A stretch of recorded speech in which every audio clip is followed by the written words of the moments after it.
कि ये है इलॉन मस्क, इसका स्टार लिंक है, तो स्पेस एक्स है, वो तसला है, एक गाड़ी तसला, इंडिया में तसला नहीं चला। सुनिए इसके बाप की कहानी। एक बाप का नाम है इरोल मस्क, इलॉन मस्क इसका नाम है, एक बाबू जी का नाम है इरोल मस्क। इसका बाबू जी इलॉन मस्क का पिता इरोल मस्क ई महिला से बियाह किया।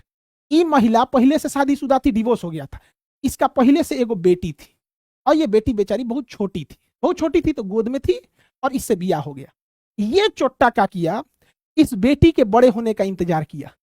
जब ये बेटी बड़ी हो गई 5 साल से, तो इसकी तो बेटी लगेगी ना, जब एकरा से शादी किया तो इसकी बेटी तो बेटी लगेगी। जब बड़ी हो गई तो एकरा से बियाह कर लिया। एक का नाम है जाना, अभी एक लड़का भइल है। इस ससुर अपने बाप के माई का रिश्ता क्या कहलाता है बुझाइए नहीं रहा, इसको क्या कहा जाएगा? ये भाई तुम ही बताओ, तुम्हारे बाबूजी क्या कांड किए हैं, कि क्या कहलाएगा रिश्ता? एक भाई, तुम्हारा भाई पैदा हुआ है, भाई ये भाई तुम्हारा भाई पैदा हुआ है तुम्हारे बहनिये से, इस सूरत नहीं क्या रिश्ता होगा, हमें पता नहीं चल रहा है। खैर ये तो अमेरिका वाले समझे एप्स्टीनियन लोग। खैर इलॉन मस्क की कितनी पत्नी है, सब ये सब आप देख लीजिएगा, ये सब का इसका फैमिली। हम लोग कहते हैं हम दो हमारे दो, यही कहता हम दो हमारे होने दो। यहाँ पर ये पूरा खानदान है इलॉन मस्क का। इलॉन मस्क समझे भैया अपना जो भी है।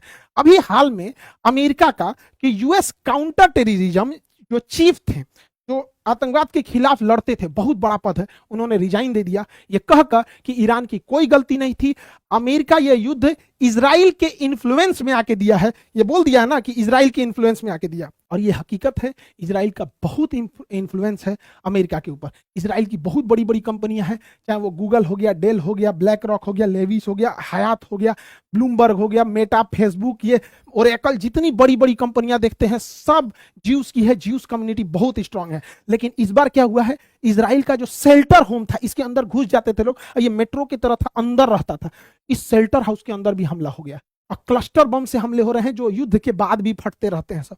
और ये हुआ है, इजराइल में भयंकर प्रोटेस्ट हो रहा है, और कहा जा रहा है rule of law not rule of Netanyahu, यानी इजराइल में कानून यानी संविधान का नियम होना चाहिए, नेतन्याहू का नहीं। और नेतन्याहू पिछले 4 साल से सरकार में खत्म हो गया था, 2022 में इसके जगह नेफ्ताली बेनेट आने वाले थे। इजराइल नेतन्याहू की सरकार अल्पमत में है गठबंधन से, गठबंधन टूट जाएगा अगर युद्ध खत्म हुआ। तो नेतन्याहू अपनी सरकार बचाने के लिए लगातार पिछले 4 साल से युद्ध झोंकते जा रहा है, झोंकते जा रहा है, झोंकते जा रहा है। वो इस इंतजार में है कि मारो के खत्म कर देंगे, फिर हीरो बन के आएंगे कि हमको युद्ध, हमको इलेक्शन में जिताओ। और उधर नेफ्ताली बेनेट है, वो उसकी सरकार बन सकती है। तो यहां भी भयंकर प्रोटेस्ट चल रहा है। लेकिन